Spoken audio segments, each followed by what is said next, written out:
So Matt, you wrote a book called The Violent Take It by Force. I'm pretty sure I've heard that somewhere before. Where are you getting that from and what does it mean?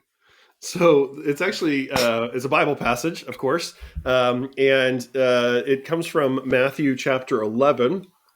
Jesus is having an interaction talking about his cousin, John the Baptist, and he makes this kind of strange comment about since the days of John the Baptist, the kingdom of heaven, right? Because Gospel of Matthew, the kingdom of heaven Mm-hmm. suffers violence, and the violent take it by force. And I mean, there are all kinds of hermeneutical debates about what is that? What is Jesus trying to get at there? Is he condoning violence? Is he using violence as a metaphor? Is he condemning violence and saying that many times people in the kingdom of heaven suffer the fate of someone like John the Baptist through violence? But within the movement that I studied, the New Apostolic Reformation, it is taken that verse is taken as a mandate to do spiritual warfare and aggressive forms of spiritual warfare. And as I was researching and digging into January 6th, that verse just kept showing up all over the place in people's social media postings, in commentary. And it was almost always people who were supportive of January 6th saying that we as the kingdom of heaven, or even Donald Trump as a representative of the kingdom of heaven, are suffering violence in the form of the election, as they would put it, being stolen, and that now we need to do violence, right? It was again this, and they would usually frame it in terms of spiritual violence. We need to do spiritual violence against, because they perceived that it was demons or a satanic conspiracy that was taking the election from Trump. So we need to do violence against these violent forces, that they would say. But as we saw on January 6th, that violence did not stay spiritual, right? It did not remain as a spiritual refuge for people. That violence became quite literal. Yeah. So like I'm familiar with the Bible. I own one. I've read a little bit here and there. It seems like Jesus is constantly saying things like "put down your sword and pick up your cross," or the leaders of this world lord it over people. Not so with you. So even the Apostle Paul, he does that whole thing where he's like, "We don't wage war against flesh and blood, but against in his mind, imagination, the powers, principalities," which is kind of some version of spiritual force. What I hear you saying is that there's certain folks who are in the church in America who hear that language and they're like, cool, yeah, powers and principalities, and also this person in front of me, or this person in the school board, or this person in the governor's seat, and we need to get them out, even if we have to use force. So, yeah, go ahead.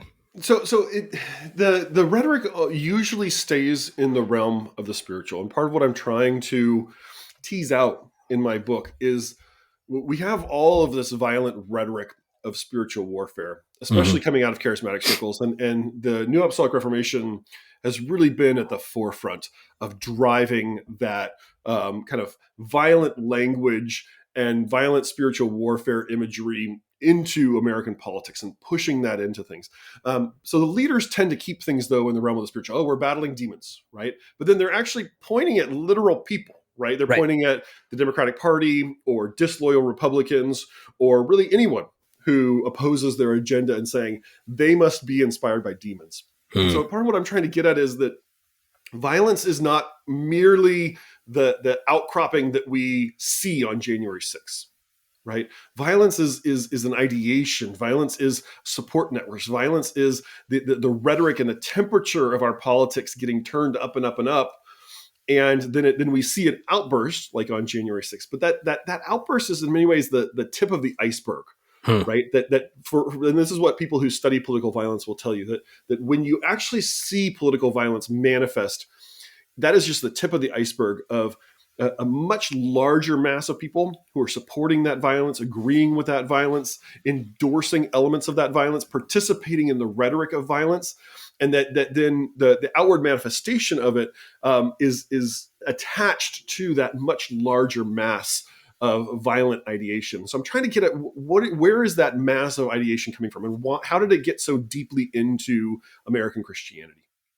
Yeah. So what I hear you saying is like, if you're looking at a person who's storming the Capitol with a gun, and there's a whole community and ecosystem that they're a part of that is required for that person to feel compelled to do so, feel righteous to do so, feel equipped, even financed to do so, that that expression is just a piece of a larger problem that's now where's the problem then? Like, is it in, or is it just in one part of the country? Is it in, like, is it in my church? Where is it? Where's the problem? Well, the problem, as I see it, is in the way that our politics get realigned Hmm. around these spiritual warfare ideas. I don't have any problem with Christians believing in spiritual warfare. I grew up evangelical. I did spiritual warfare, right? And I think for a lot of people, when they think about spiritual warfare, their understanding of it sounds a lot more like that Ephesians passage that you're citing, Mm-hmm. right? Their experience or their vision of spiritual warfare is there are little demons that plague me or plague my community, and we as Christians have been empowered to do battle against those demons, whether through singing worship songs or praying. Sometimes the further reaches, maybe performing an exorcism of a Mm-hmm. building or an individual, right? And so that's a very, very common expression of evangelical, Pentecostal, even some forms of Catholic faith, right? And I'm not saying that there's anything particularly wrong with that. I mean, that can go off the rails, right? That can become abusive in the lives of individuals or in the lives of the community. I've seen communities kind of go overboard with some of this Mm-hmm. spiritual warfare stuff and become kind of fixated on it, and require some intervention. But as a civic matter, I'm not worried about that. But part of what has been introduced into our politics in the last 30 years is what C. Peter Wagner, who is in many ways the kind of ideological forefather of the New Apostolic Reformation, would call strategic level spiritual warfare. Hmm. And this is a very different conception than I think what most people are carrying around about spiritual warfare. And strategic level spiritual warfare, which is an idea that really emerges in the 1990s, it even emerges. Peter Wagner was very, very involved in organizing prayer for what was called the 1040 window campaign. I don't know if you were around for the 1040 window campaign, but this was a huge prayer and missions movement in 1990s evangelicalism. And Peter Wagner was really the person tasked with organizing tens of millions of Christians around the world to pray for the 1040 window. But he's also using these ideas of strategic level spiritual warfare, which in his conception, when Ephesians talks about that there are principalities and powers, Peter Wagner and his colleagues come to understand that as what they would call territorial spirits, that there are these principalities and powers that are alluded to in the Bible, never really described in any depth, but they would say those are the commander level demons that hold Okay. power over literal physical territory. And so in order for the work of evangelization or the work of the kingdom of God to move forward, you have to do spiritual violence against those territorial spirits, cast them out, organize campaigns of spiritual warfare, and then allow those campaigns, and led by what they would call generals of spiritual warfare, Hmm. to displace the territorial spirits so that you can expand spiritual territory, and so that Christianity can conquer more territory. Hmm. Right? That's very, very different than how most people think about spiritual warfare. This is not like, oh, I feel like I'm a little oppressed. Maybe it's a demon. I should pray about that. This is a layered understanding that then they take that conception and push it into American politics, so that it's not merely, oh, well, somehow kind of this ethereal spirit is somehow kind of affecting America. No, they would say, well, no, there's a demon inside the Democratic Party, or there's a demon inside Congress that needs to Mm-hmm. be cast out in order for us to do this. And a lot of what we see on January 6th is it's the culmination of this months-long spiritual warfare campaign that really started before the 2020 election, but then ramps up after the 2020 election as Donald Trump is pushing his lies about the election results. And it's in support of those election lies. And the Christian manifestations that we see on January 6th are overwhelmingly orchestrated and organized by these people who are doing this strategic level spiritual warfare, gathering Christians and galvanizing Christians to do that as well. And that's why we hear so much that rhetoric of spiritual violence getting blended in with the actual violence of the day. Yeah, that's so good. So you used the phrase a few times, the NAR, which is different, I think, than the NRA. Yes, it The is. NAR, I think you said New Apostolic Reformation. What is that? So the New Apostolic Reformation is a movement that is really built around a set of leadership networks. And the term New Apostolic Reformation was coined in 1996 at this gathering, symposium at Fuller Seminary, sponsored by Fuller Seminary. And the symposium was called the Symposium on the Post-Denominational Church. That was kind of, in some ways, the original name of the New Apostolic Reformation. And then many of the people who were participating, most of the people there were non-denominational, which is why they were very interested in this post-denominational church. But then some of the people who were there, including Jack Hayford, one of the real lions of Pentecostalism, started saying, hey, hold on a minute. I'm in a denomination. I don't want to be a dinosaur. I don't want you to move past me. Can we come up with a different name that doesn't alienate people in denominations? And so they landed on New Apostolic Reformation. And at the forefront of this was this guy, C. Peter Wagner, who was a Fuller Seminary professor for about 30 years. He actually was a Fuller Seminary alum as well. He was at Fuller from 1971 until 1999. And he was a very important and very influential evangelical leader in the late 20th century around what was then called the church growth movement, trying to take data from social sciences and blend that with evangelical theology in order to spur growth. This was very much dovetailing with the growth of the megachurch movement. And it was the idea of, if you can focus on people groups or on target demographics, you can evangelize a lot more quickly. And that you should, and a lot of the proponents of church growth even endorse what they would call the homogeneous unit principle, that instead of churches trying to be diverse and multi-ethnic and reach out to all different kinds of people in the community, they should target one demographic and really try to go far with that one demographic. And this was it got built in to the evangelical missions movement, but then Wagner himself got kind of bored with that. And he thought that the denominational structures of the church weren't working well enough. And he started hearing about these other ideas that were coming out of what we would call the independent charismatic world, or the non-denominational charismatic world. So a lot of people are familiar with Pentecostalism. Pentecostalism is by and large denominational in the US, right? There are major Pentecostal denominations. This is kind of the adjacent world to that is non-denominational. So there aren't clear structures, clear guiding principles, clear institutions and organizations that band people together. Instead, it's this kind of landscape of non-denominational churches. And in that landscape, there had emerged this idea of a renewed ministry of apostles and prophets.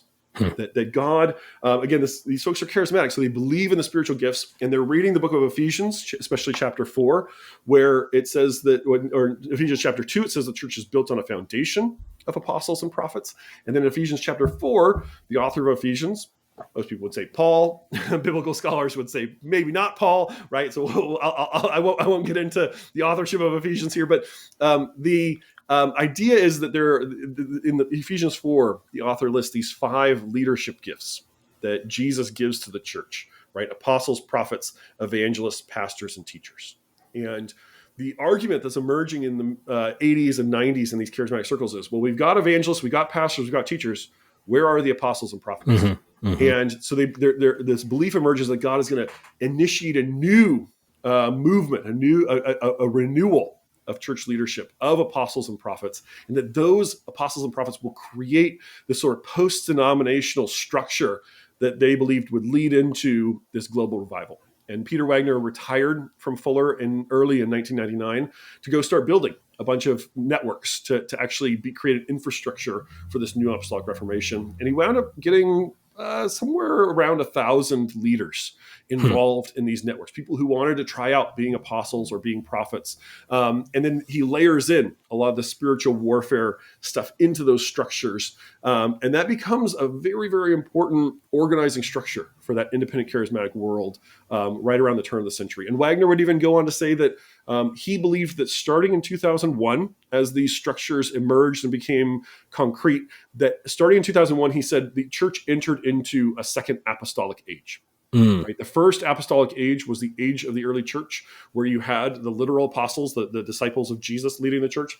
And he believes that starting in 2001, the church entered into a second apostolic age where apostles were once again taking primacy in leading the church. So thinking about what they're trying to do, right? So you've talked about how the new Apostolic Reformation is being formed by C. Peter Wagner.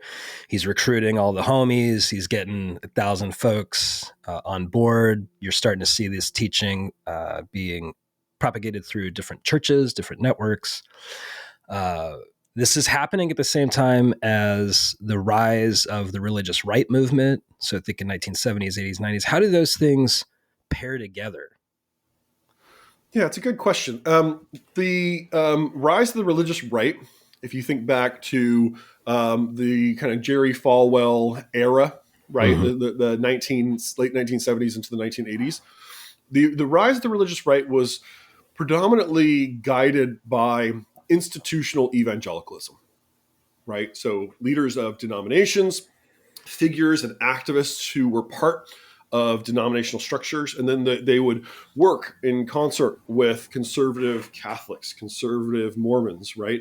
And this was what we talk about as the rise of the religious right. Suddenly, these not just that I mean, the religious right had always existed, right? Like people, there had always been conservative Christians, but the mobilization and consolidation of those conservative Christians around the Republican Party, especially anchored around Reagan's election in 1980. Those folks tended to work within the existing institutions. What Wagner was doing was more on the margins. It was more out there. It was more fringy. And he, again, because he was suspicious of institutions, he thought that right. So Wagner, as he became more and more charismatic in his own spirituality, became more and more frustrated because he believed that there was a revival that needed to happen that would transform the global church. And he thought that, and he had spent 30 plus years working within these evangelical institutions, and he felt that they could not accomplish these things with the bureaucracy of denominations, with the bureaucracy of these institutions. And so while Wagner was in relationship with a lot of these religious right leaders, he wanted to focus on transforming the church and changing the very structure, what we would call the ecclesiology of the church, like the theology of how the church should operate. And he thought that would lead to transformation. And then over time, especially after 2001, these NAR networks became very politicized, became very aggressively political, but still operating more or less on the margins. They were not really syncing up with a lot of other religious right organizations. And then it really was Trump's election in 2016 that brought the New Apostolic Reformation and many of their independent charismatic colleagues really into the heart of religious right organizing. I would actually argue that the 2016 campaign and election precipitated a tectonic shift in the leadership and orientation of the religious right that made it much more charismatic, much more focused on spiritual warfare, and much more interested in things like prophecy. And that that tectonic shift is still playing out today. And the NAR leaders were at the forefront of that shift. In fact, in many ways were the instigators of that shift, both with alliance with Trump and then with kind of restructuring and inspiring this new mode of the religious right. Yes. So some of us might remember some of these images of these religious leaders in the Oval Office praying over, the then president, Donald Trump. There's this person like Paula White, and then like there's pictures of her praying over the president. Then there's like some like that guy from DC Talk was like also sometimes there, which, if you grew up in youth group in the 90s, you remember DC Talk. So there's all these kind of like people that seem to be somewhat kind of famous inside Christian circles, and they're all gathered together. And then there's these people like Jerry Falwell Jr., who's also in the scene, and Franklin Graham. And they're all kind of jumbled up, mixed together, praying this prayer over, then President Trump. Who are some of the figures that have taken the lead in this movement, like over the last maybe 6-8 years? Yeah. So Let me go back and tell a little bit of the story of how this happened, because I think that will help kind of frame and give a little context for this. So again, the independent charismatics have been around for a very long time, but they've always been fairly disorganized politically. They are broadly evangelical, but they're a particular subculture of evangelical. Independent charismatics is where the world of televangelism, is the world of prophets on YouTube, is the world of these charismatic mega churches, right? The very kind of flashy mega churches, and then these apostolic and prophetic paradigms. Even the word of faith, what we would call the prosperity gospel, often is the word of faith is an independent charismatic movement. Messianic Judaism is an independent charismatic movement, and so, but it's this amorphous and kind of disorganized world. And then Paula White, as you mentioned, Paula White Kane now, she got remarried in 2015. And she and Trump go back a long time. She has been, in many ways, his personal pastor since about 2001, when he called her kind of out of the blue. He'd seen her preaching. She herself is a televangelist, comes out of Florida, and he'd seen her on local channels when he was at Mar-a-Lago, and was just kind of fascinated with her. And as she would tell the story, Trump has been a longtime consumer of televangelism preaching. He's been kind of watching those circles for a very long time. I think you can see that in some of his delivery. So he calls her up, and she kind of becomes his personal pastor. She was doing this for a lot of celebrities, including people like Kid Rock and Michael Jackson. So when Trump decides to run in 2015 and announces his bid for the presidency, he turns to Paula White and says, "Will you be my liaison to evangelicals?" And she agrees to do that. The challenge, though, is she doesn't know the mainstream evangelicals. She doesn't know the James Dobsons or the Jerry Falwell types. She knows these independent charismatics. She knows televangelists. She knows messianic rabbis. She knows apostles and prophets.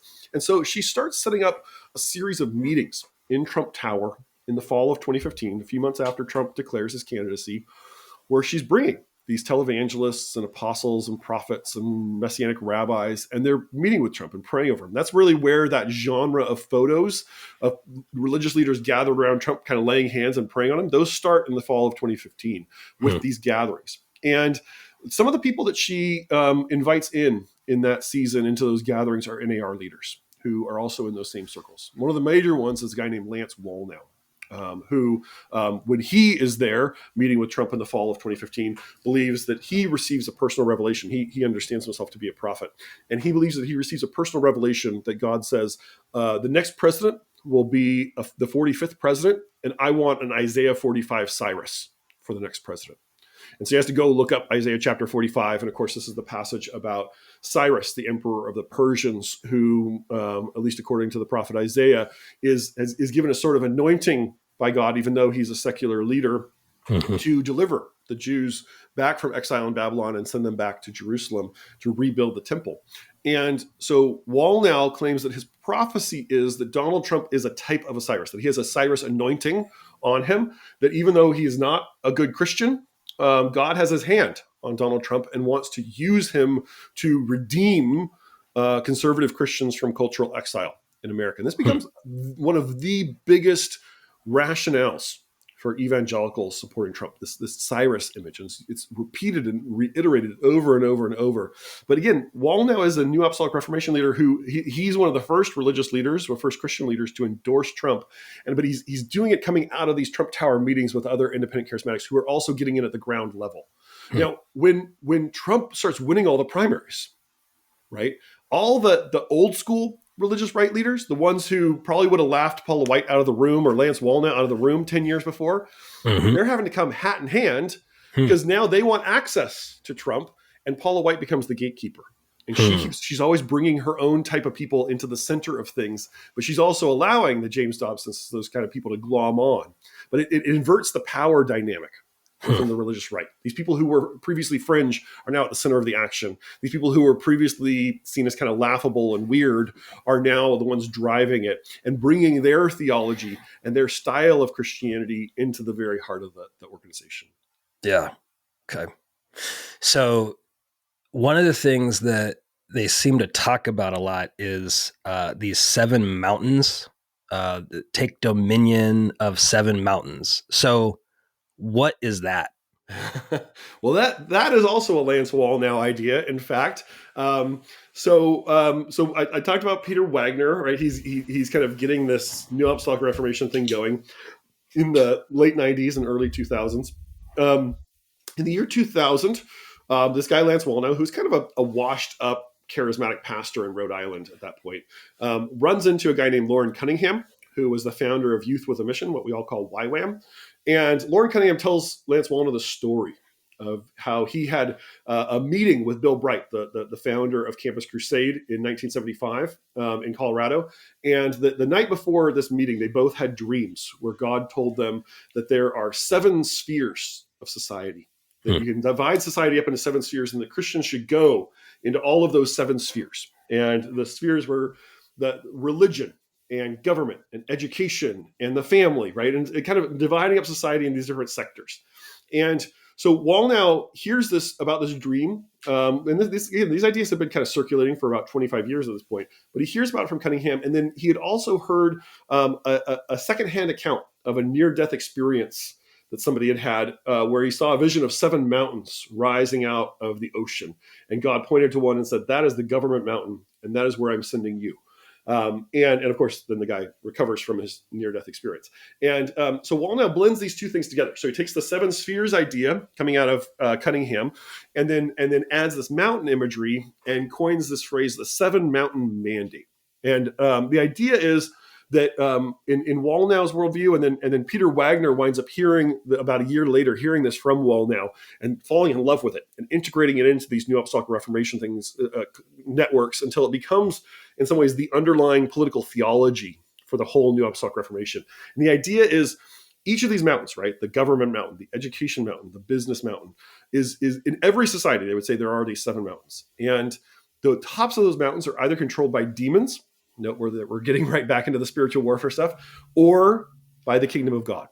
And they would say that Christians should make their goal to conquer the tops, to take dominion. They were very much like this phrase of dominion, to take dominion over the tops of all of the 7 mountains, and then let Christian influence flow down into society. And just to note, because I think it's a very, very important shift that they're talking about in terms of ecclesiology, right? How we think about the church, but also in terms of the relationship between church and society. If you go back to the old school religious right, go back to the Jerry Falwell and James Dobson days, the idea of the moral majority, the idea of the Christian coalition, right, is you need to mobilize Christians to affect and change democracy, right? Use the democratic means and to elect more Christians or to get a Christian agenda put in place. The 7 mountains, that's a grassroots mobilization model. The 7 mountains isn't about that. It's not about grassroots mobilization. It's about top-down conquest, right? It's about cultivating a vanguard of Christian leaders who will conquer the tops of each of those mountains and then let their Christian influence flow down into society. So a very, very different model of cultural transformation, very, very different conception of what the church is supposed to be doing in society. So most people, Christians, have heard of the Great Commission, right? The idea that Jesus sends his disciples out to make disciples of the nations, right? And most Christians throughout history have interpreted that as we need to go into the nations and disciple the people of the nations, right? That the Great Commission is to make more Christians in all the world, right? But the way that the NAR and some of these other folks who embrace these dominion ideas interpret that is that Christians are supposed to disciple nations. The nations themselves are the disciples that need to be Christianized, need to be trained. And so in their conception of things, when you conquer the 7 mountains, then you can disciple the nation. Then you can Christianize the nation. And so when we talk about Christian nationalism today, the 7 Mountains program that Wallnau outlined and then Wagner and the New Apostolic Reformation really popularized is it's a model that I would call a model of Christian supremacy, right? That Christianity needs to take over society and then impose Christianity on society. And especially in a nation that has cherished the separation of church and state, has cherished that not having an established religion, that is a very, very threatening mode for a lot of people, right? That Christians would take supremacy over society. That scares people quite a bit. Yeah, it seems like it's arguing that the way that we see the kingdom of God expand is by using the power structures of the kingdoms of this world. Yes. That we can advance the way of the cross by using the sword, taking government power for ourselves and then pushing it onto people. Yeah, and Walnut will often say the secular world or the liberal world or the communists, as he would put it, are very good at conquering the seven mountains. We need to conquer them back from those people, right? So again, yeah, there is this almost endorsement of the realpolitik of that we need to do battle in the earthly realm. We need to conquer. And Peter Wagner would sometimes say that the spiritual war that we are engaged in is a war over planet Earth, but always taking place in particular nations. And that war has a spiritual front where we do the spiritual warfare, we're battling the demons, but it also has a practical front in our politics and in society and in culture. And that's what the seven mountains are for. It's for enacting the battle of spiritual warfare on the real world institutions of society. And that's why this becomes so politically potent, right? Is you're translating the conception of spiritual warfare, but then imposing that onto society and saying the demons are our enemies in society and we need to push them back in the real world, in these institutions, and by taking over the institutions of society in order to Christianize them. Yeah.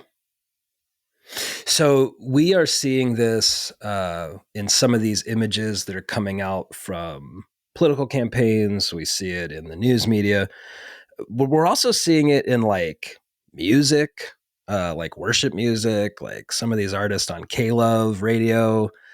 There's this flag thing, Appeal to Heaven, I think it's called. So what's Appeal to Heaven? What's that about? And then how do we see this in some of the other places of like media, art, music? Where else is it? Yeah. So if we go back to the 1990s, right, as Peter Wagner is kind of formulating these New Apostolic Reformation ideas, he starts gathering this inner circle around him of people who really bought into his ideas, people who are disciples of Peter Wagner. They called Peter Wagner their own apostle, and they called him their spiritual father. And there's a group of about 25 of these people. They were called the Eagles Vision Apostolic Team.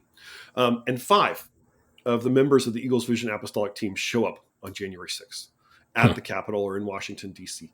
And one of those guys is a guy named Det Sheets. And he was very influential in this prayer movement in the 1990s, very interested in these spiritual warfare ideas. And he becomes a real disciple of Peter Wagner. So he starts calling himself an apostle, believes he's also a prophet.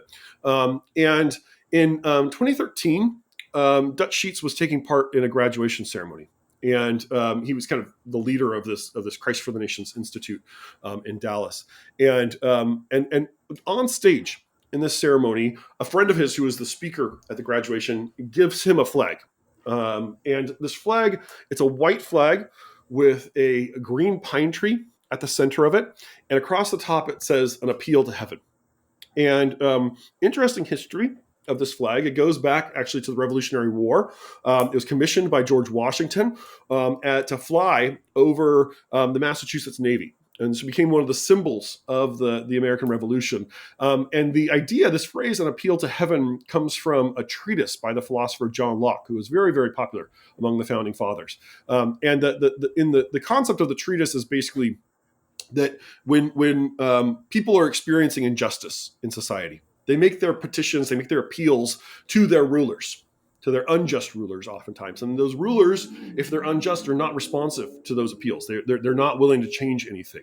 And so ultimately, people have to make an appeal to heaven, by which John Locke means you go to war and you let God sort it out, right? And so this becomes a slogan of the Revolutionary War, where they believe we're battling against a tyrant and we are making our appeal to heaven through the war. And that's why they made it into the symbol of the Revolutionary War. Well, when Det Sheets gets a hold of this flag in 2013, he becomes convinced that it's a prophecy. That the appeal to heaven is actually a prophetic symbol of Christian nationalism, of America recovering its prophetic destiny, of America becoming the nation that God always intended it for it to be. And so he appropriates this flag as a symbol of this kind of spiritual warfare and prophecy style of Christian nationalism. And he writes a book in 2015 called An Appeal to Heaven, and he starts promoting this everywhere. And a lot of the other NAR leaders do this as well. So in the same way that Lance Wallnau comes up with a 7 Mountain Mandate, and then the NAR networks spread it and popularize it all over the world. Well, Dutch Sheets comes up with this Appeal to Heaven prophecy, and then the NAR networks spread it all over America. And starting around 2015, when his book really comes out, is where you start seeing this flag pop up all over the place in civic spaces, right? And many Christian lawmakers will try to fly the Appeal to Heaven flag. Sometimes they'll have it on their desk in the legislative chambers. Sometimes they'll have a little flag on their desk. Sometimes they've even managed to get it to fly over different state capitals. And again, it's a coded symbol, right? Because if a lot of times when they're asked about it, these Christian lawmakers will say, "Oh, well, I just like the history. I just like the I'm referencing the Revolutionary War." Right. But the flag has taken on different connotations in the last decade because of what Dutch Sheets has done. And if you go and look at the footage on January 6th, these flags are everywhere on January 6th. And in fact, Dutch Sheets and some of his colleagues call attention to that. They're on a conference call during the Capitol riot, and they're pointing out and saying, "See, the Appeal to Heaven flag is flying all over America. It's a sign of American salvation." And so the Appeal to Heaven flag has become this very potent symbol for a spiritual warfare style of Christian nationalism and this a desire to re-Christianize America and to transform it through a new revolution, right? Because they're using this revolutionary imagery to say we need a revolution in America to transform it into the Christian nation that we think it always was supposed to be. So should I still do Christmas trees then? Is that okay? The thing is, like, up until 2013, the Appeal to Heaven flag was a totally neutral symbol. It wasn't. Right. It's not even a reference to Christmas trees. It's a reference to like the New England kind of evergreen trees, right? Every Christmas, my children make an appeal to heaven that they get a new Xbox. So it's really helped me understand a more profound meaning. So we're also seeing this influence being propagated, this idea of Dominionism, 7 Mountain Mandate, taking over the country. It's not only political leaders or even like pastoral, preachers. You're also seeing it in the arts. Where else are we seeing it? Like, where might we encounter this idea in some of the arts? Well, especially you mentioned worship music. There's a lot of the worship music since the 1970s. A lot of worship music, most worship music that evangelicals use, comes from independent charismatic churches, right? Places like Bethel, Hillsong, Elevation, these mega churches that are by and large charismatic and non-denominational. And so that's you're seeing worship music making its way more and more into the politics in our society, and you're getting to the point now. This trend starts during the first Trump administration, really has ramped up since January 6th. I mean, on January 6th, you had a lot of groups of Christians gathering around the Capitol to sing worship music, sometimes even inside the Capitol, right? The people who storm the Capitol are often singing worship music. And so this politicization of Christian worship is very much an ongoing process. You'll sometimes, if you go to a Republican political rally now, it'll start off with a charismatic worship band playing a set of worship music and the crowd singing along, right? And this is ostensibly, this is just a secular, just kind of right-wing kind of political rally, right? And yet suddenly you're having this worship music kind of infusing that. And even some of the rallies leading up to January 6th would be speakers interspersed with Christian worship music. And sometimes those speakers were pastors pushing a very nationalistic understanding. That's one place. You also have a lot of digital art of spiritual warfare and prophecy. In fact, if you're interested, there's a new Apostolic Reformation prophet / artist named James Nesbitt, Nesbit, who was there on January 6th. I've interviewed him. And if you want to see a sample of kind of this violent ideation as art, just look up James Nesbitt. He's got a whole website. He's got catalogs of all this digital art, but it's violent imagery, again, driven by images of spiritual warfare, but often that imagery feels much more visceral than just like, oh, we're battling demons, right? And then they'll integrate Trump into that imagery, or they'll integrate different prophecies that they believe are applying to America into that imagery. And so if Lance Wallnau or Dutch Sheets or another prophet puts forward a new prophecy, well, then you'll see all this art flow out of that. And if you go into the social media profiles of the people, of the Christians who were there on January 6th, this art is everywhere. Because they're very much buying into the same aesthetic culture of worship music, of spiritual warfare art, of prophecy, and they're showing up on January 6th. So thinking about the people that we love that are imbibing this stuff, it sounds like they're hearing about it from their political leaders. They're hearing this messaging from maybe pastoral leadership, religious leadership. It's in the music. It's in the Facebook profile pictures of people that they follow. So in this space, how might you coach us in engaging people who are imbibing this stuff? Yeah. Well, there's a famous charismatic evangelist named Leonard Ravenhill, who has a very famous quote that it gets cited often in these independent charismatic circles. And Leonard Ravenhill once wrote that a man with an experience has nothing to fear from a man with an argument. Right. And if you think about, if you know people who are charismatic or who are very kind of deep into this kind of charismatic spirituality, it's a spirituality that's built around experiences, right? It's built around what they would say are supernatural experiences of miracles, experiences of healing, experiences of ecstasy and worship, experience of hearing prophecy, right? That's kind of what it means to be charismatic. Is you want to feel the power of God flowing through you as an individual, and you want to participate in the transformation of the world through what they would call revival. That's a very hard nut to crack if you are trying to argue someone out of a position, right? Because they were saying, no, I didn't just come to this rationally. I came to this through experiences. And as that charismatic spirituality has become more and more politicized, the experiences carry the politics as well as the theology. And so, right, if you're attending one of these churches and you have you have a church service that is 45 minutes of very intense, very high quality worship that's immersive, right? And then somebody gets up on stage and starts prophesying and saying, I'm a prophet, and this is what God is saying. And those prophecies are sometimes about you personally or about your community, and then sometimes about Donald Trump or another politician, right? All these things get woven together into one fabric, right? And it's very then hard to say, well, what if that is political? What if that is religious? What if that is kind of Christian? What if that is just kind of right-wing politics? Because it's all become this seamless thing for these folks. Jim Wallace, who has become a friend, likes to talk about, we need to distinguish between the people who are persuadable, who disagree with us, and the people who need to be defeated, who disagree with us.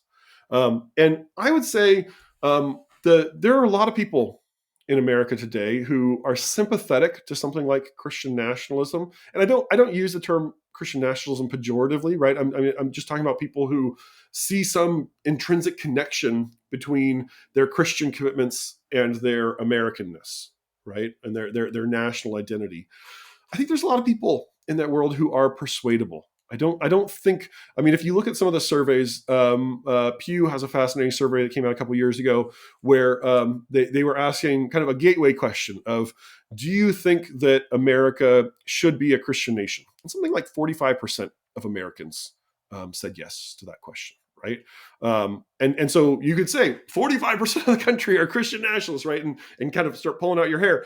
But then Pew asked follow-up questions with things like, do you think the Supreme Court should use the Bible to make decisions? Or do you think that the federal government should declare the United States a Christian nation, implicitly overturning the First Amendment, right? And only a much smaller percentage said yes to those questions. It was like 10 to 15%.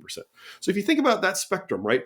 If 45% of the country are notionally open to ideas of Christian, what we call Christian nationalism, but then there's this hardened core of what I would call Christian supremacy, right? Of folks like these NAR leaders who have not just a kind of hazy notion of Christianity in society, but who actually have an agenda of Christian supremacy and of transforming American culture around their vision of theology and politics.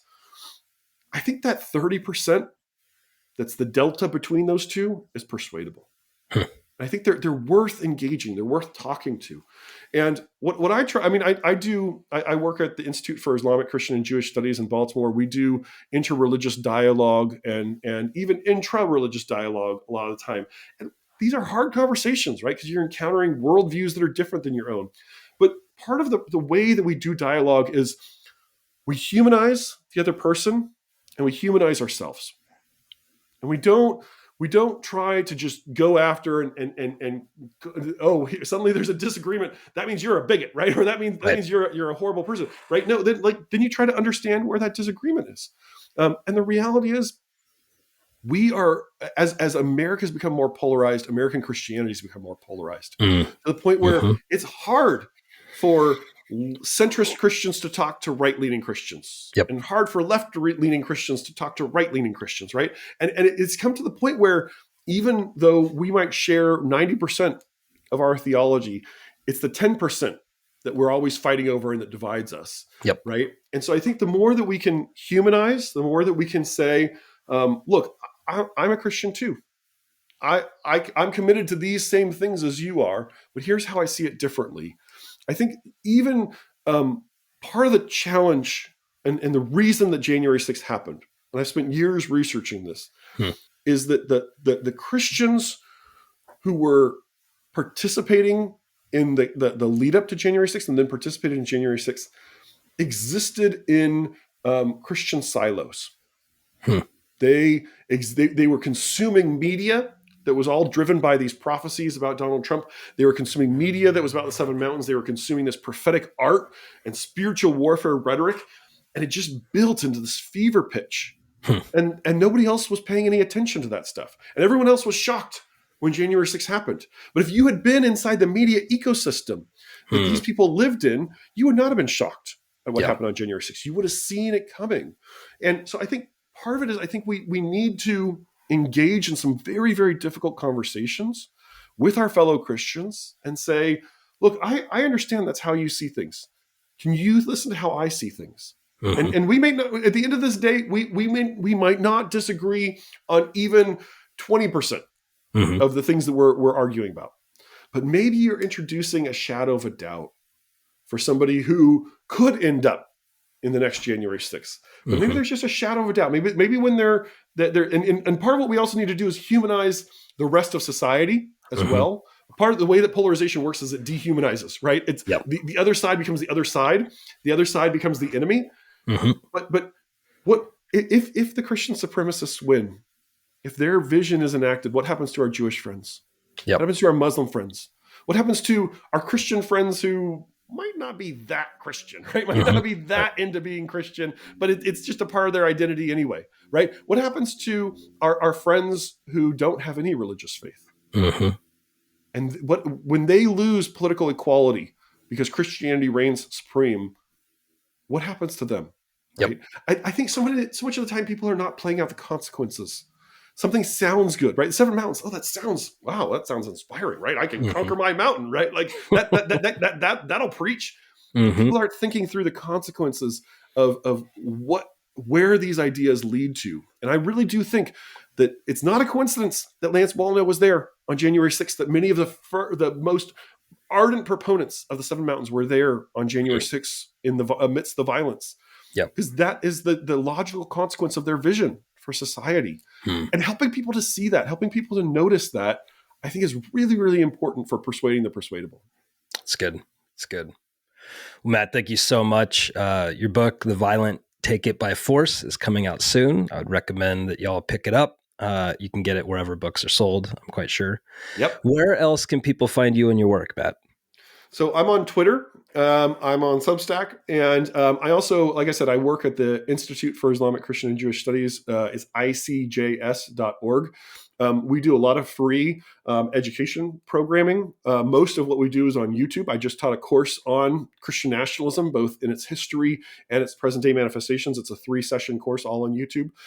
So feel free to access our things. We also put together a 25-minute documentary about January 6th and about the New Apostolic Reformation and their role in January 6th. It's called Spiritual Warriors. That's also on our YouTube page. So all of that is free and people are welcome to access that. I also did a podcast, an audio documentary podcast series called Charismatic Revival Fury that aired in late 2022 and early 2023 that you can find online as well. It's an 8-part series that really kind of unpacks the spirituality of January 6th. Awesome. Dude, thanks so much for being with us today. I appreciate you and your work, man. Thank you, Caleb. Thanks for having me.